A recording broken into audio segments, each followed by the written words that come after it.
बच्चों, आपका आपके अपने YouTube चैनल पर बहुत बहुत स्वागत है। इस वीडियो के अंदर हम अशोक के अभिलेख, अशोक के दौर में या मौर्य साम्राज्य के दौर में कौन सी करेंसी चलती थी, मौर्य साम्राज्य का प्रशासनिक केंद्र क्या था, मौर्य साम्राज्य की आर्मी किस प्रकार की थी, इस सब चीजों के बारे में डिस्कस करेंगे।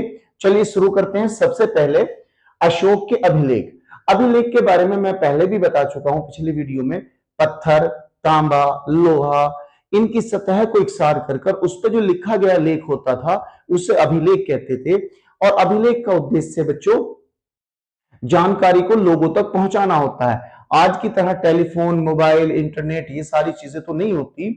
और आजकल भी आप देखते हैं, अगर सड़क के किनारे बड़ा सा बोर्ड होता है कि ये सड़क एमएलए ने बनवाई है या एमपी ने बनवाई है, ग्राम प्रधान ने बनवाई है, इस तरह का। तो उस वक्त जो राजा थे, अधिकारी थे, वो अपने आदेश जो है पत्थर की सतह पर खुदवा देते थे, जिससे निकलते बढ़ते लोग उसे देख सकें। और लगवाते भी ऐसी जगह से थे जहां से पब्लिक का ज्यादा गुजर हो। अशोक के जो अभिलेख थे मूल रूप से 4 भाषाओं में मिले हैं। 3 भाषा मैंने लिखी है। यूपीएससी में, आईएएस में एक क्वेश्चन आया था, उसमें 4 भाषाएं दे रखी थी और 4 अलग अलग, एक भाषा अलग करके कि निम्न में से कौन सा उत्तर सही है अशोक के अभिलेखों के बारे में। तो प्राकृत, ब्राह्मी, खरोष्टी और एक लिपि थी अरामाइक या यूनानी भाषा। यहां पर ना कुछ अभिलेख यूनानी भाषा में भी मिले, गंधार में, उसका नाम था अरामाइक। तो 4 भाषाओं में अशोक के अभिलेख मिले। प्राकृत भाषा में, ब्राह्मी लिपि में और इसके अलावा खरोष्टी में। चैप्टर के शुरू में मैंने बताया था ब्राह्मी और खरोष्टी का अर्थ किसने निकाला था। ब्राह्मी और खरोष्टी का अर्थ जेम्स प्रिंसेप ने निकाला था। कुछ अभिलेख यूनानी भाषा में यानी कि अरामाइक में भी मिले, लेकिन ये कहां मिले, ये अफगानिस्तान का जो गंधार जिला है वहां पर मिले, क्योंकि अशोक का साम्राज्य अफगानिस्तान से लेकर और दक्षिण भारत में कर्नाटक तक फैला हुआ था।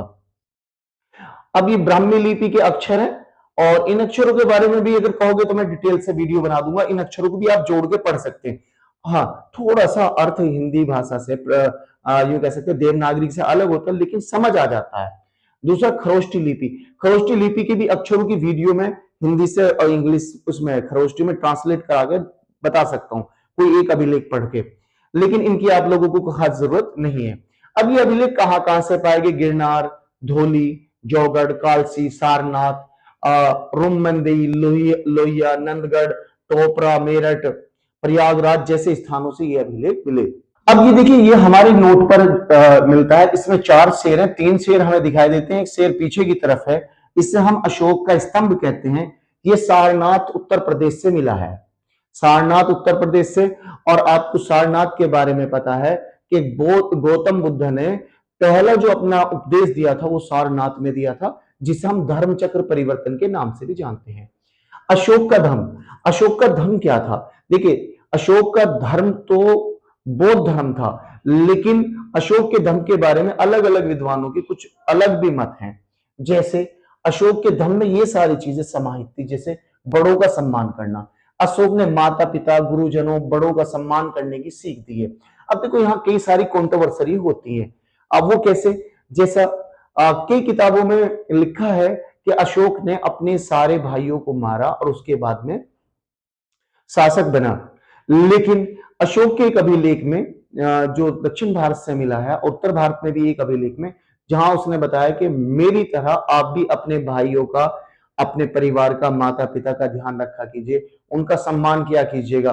तो यहां पर अगर किसी वजह से किसी ने अपने भाई खुद ने मार रखे हो, मार दी हो, सारे भाइयों को कत्ल कर दिया, तो फिर क्यों, कौन से भाइयों की वो बात कर रहा है।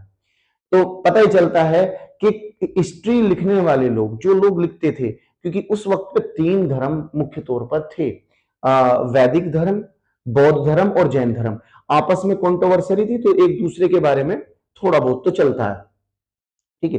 तो उसने बताया कि अपने भाइयों का, हाँ ये बात हो सकती है कि उसने एक आध भाई को अपने को मारा हो जंग के दौरान। तो सारे भाई मारता तो लोग कहते हैं, पता खुद तो 100 चूहे खा के बिल्ली हज को जा रही है, तो खुद ने तो मर्डर कर रखा अपने भाइयों का। हमसे कह रहा कि भाइयों का सम्मान करो, माता पिता का आदर करो, ये सब, सभी धर्मों का आदर।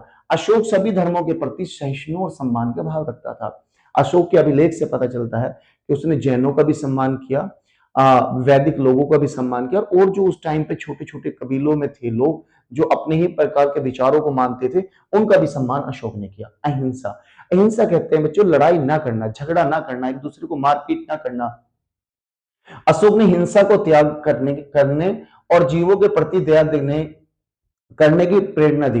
देखो सम्राट अशोक ने क्या काम किया था, अपने खुद के दरबार से शुरुआत की थी। उसके यहाँ हजारों जानवर काटे जाते थे, और क्योंकि वहां उस दौर में मांसाहार तो मुख्य भोजन था, तो अशोक ने अभिलेखों में लिखा कि मैंने अपने दरबार में, अपने महल में जो जानवर कटते हैं उनकी तादाद कम कर दी, और भविष्य में मैं बिल्कुल ही खत्म कर दूंगा अपने दरबार के अंदर। आपको जीवों के प्रति भी दया दिखानी चाहिए। और आपको पता है, मैंने पिछली वीडियो में बताया था कि अशोक ने जो शस्त्र त्यागे थे, अहिंसा का रास्ता अपनाया था, वो कलिंग विजय के बाद अपनाया था। ध्यान रखना, कलिंग विजय के बाद में दया एवं करुणा, अशोक ने दया, करुणा और मानव कल्याण को जीवन का मूल सिद्धांत बताया था। उसने बताया था कि दया, दया मतलब दूसरों पर रहम करना, करुणा और मानव का कल्याण, लोगों का भला, ये हर एक आदमी के जीवन का मुख्य उद्देश्य होना चाहिए। समझे? अगर हम लोगों के साथ भला करेंगे, दया करेंगे, जब भी दुनिया खूबसूरत और रहने लायक होगी। समाज में आप कितना ही खराब कर लीजिए, दुनिया खराब ही होगी। और अच्छा और बुरा, ये दो ही चीजें हैं, हमें अच्छे पाथ पे चलना चाहिए। मौर्यों का प्रशासन, सबसे पहले आप देखिए अफगानिस्तान से लेकर, मैं अभी बता रहा था कंधार से भी अभिलेख मिले हैं, और इधर स्वर्णगिरी कर्नाटका तक, इधर गुजरात से लेकर असम तक, ज्यादातर सारा का सारा इलाका जो था, सारा का सारा जो क्षेत्र था, वो सम्राट अशोक के दौर में, क्योंकि कलिंग भी जीत लिया था, इतने बड़े इलाके पे हुकूमत करना, शासन करना कोई आसान काम नहीं था। तो ऐसे में वो शासन कैसे चलाते थे, एडमिनिस्ट्रेशन कैसे चलाते थे? तो राजा ने अपने पूरे के पूरे साम्राज्य को 5 पार्ट में बांट रखा था। पहला था पाटलिपुत्र, यानी मगध की राजधानी। पाटलिपुत्र क्या था? मगध की राजधानी। दूसरा तक्षशिला, ये उत्तर पश्चिम का प्रशासनिक केंद्र था, उत्तर पश्चिम का प्रशासनिक केंद्र था। तीसरा था उज्जैनी, पश्चिमी भारत का प्रशासनिक केंद्र। यहां से ये लोग जो है एडमिनिस्ट्रेशन चलाते थे। तोसली, तोसली कलिंग का प्रशासनिक केंद्र था। और स्वर्णगिरी दक्षिण भारत में प्रशासन का केंद्र था। स्वर्ण माने सोना, गिरी माने पहाड़, सोने का पहाड़। तमिलनाडु में, मैंने आपसे बताया था कि जो कोलार की खान थी तमिलनाडु में, कर्नाटका में, वहां से जो है सोना मंगाया जाता था। ये मौर्यों के प्रशासनिक केंद्र थे। मौर्यों की सेना, मौर्यों की सेना व्यवस्था, इसके बारे में जानकारी हमें मेगास्थनीज से मिलती है। बच्चों मैं पहले भी आपको बता चुका हूं, मेगास्थनीज कौन था? मेगास्थनीज सेल्यूकस निकेटर, यानी कि यूनानी राजदूत था, जो मौर्य, चंद्रगुप्त मौर्य के दरबार में रहता था, और उसने इंडिका नाम की किताब लिखी थी। ये बात आप याद रखना, इंडिका किताब किसकी है? मेगास्थनीज की। इंडिका किसकी किताब है? मेगास्थनीज की। उसने बताया था पैदल सेना, घुड़सवार सेना, रथ सेना और हाथी सेना। सबसे बड़ी जो सेना होती थी वो पैदल सेना होती थी, और भाले और ढाल उनके पास होते थे। घुड़सवार सेना, ये तेज गति से चलने वाले घुड़सवार होते थे, जिससे जल्दी। इसके अलावा रथ सवार, रथों पर सवार आदमी जो युद्ध करता था वो तीरंदाजी करता था, तीर से हमला करता था।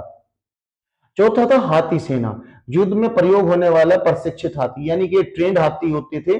और ट्रेंड हाथी जो है भाला इस्तेमाल करता था, जो उसके ऊपर बैठता था। पहला काम तो ये था, हाथी सामने वाले की सेना को कुचल दिया करता था, और जो लोग उस पर हमला करने की कोशिश करते थे, जो हाथी पर बैठा होता था, उसे वो भाले से भाला उसके पेट में घोंप दिया करता था। मेगास्थनीज कौन था?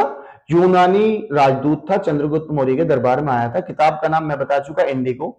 इस पुस्तक में मौर्यों का प्रशासन, समाज, अर्थव्यवस्था, जीवन शैली की महत्वपूर्ण जानकारी ये मिलती है। अब बात करेंगे आचार्य चाणक्य की। इसके लेखक जो माने जाते हैं वो कौटिल्य और चाणक्य माने जाते हैं। चंद्रगुप्त मौर्य के प्रधानमंत्री थे। मैंने इनके 3 नाम आपको बताए थे, चाणक्य, कौटिल्य और विष्णुगुप्त। इनकी जो किताब थी अर्थशास्त्र, बच्चों ये क्वेश्चन जो है यूपीएससी में भी कई बार पूछा गया है, और बहुत सारे लोग जो इसे अक्सर गलत करके आते हैं। अर्थशास्त्र मतलब इकोनॉमिक्स की किताब। अर्थशास्त्र यहाँ पर इकोनॉमिक्स की किताब नहीं है, पब्लिक एडमिनिस्ट्रेशन की किताब है, लोक प्रशासन की किताब है। विषय क्या है? शासन व्यवस्था। शासन किस तरीके से व्यवस्थित हो, राज्य के संचालन के सिद्धांत है। कर व्यवस्था यानी टैक्स के बारे में है, करों का निर्धारण, उनको इकट्ठा करना। सेना, संगठन, प्रशिक्षण और प्रबंधन करना सेना का। प्रशासन, अधिकारियों के कार्य और कर्तव्य। प्रशासन कैसे करना, अधिकारी के क्या काम है, उसके क्या कर्तव्य, क्या ड्यूटी है। अर्थशास्त्र प्राचीन भारत की राजनीति, अर्थव्यवस्था और प्रशासन का सबसे महत्वपूर्ण ग्रंथ है। बच्चों, इसका एक पार्ट और रह गया है वीडियो में, मैं कल इसका पार्ट अपलोड कर दूंगा। अगर आपको वीडियो हमारा अच्छा लगे तो वीडियो को लाइक शेयर जरूर किया कीजिएगा। मिलेंगे नई वीडियो में, तब तक के लिए बाय।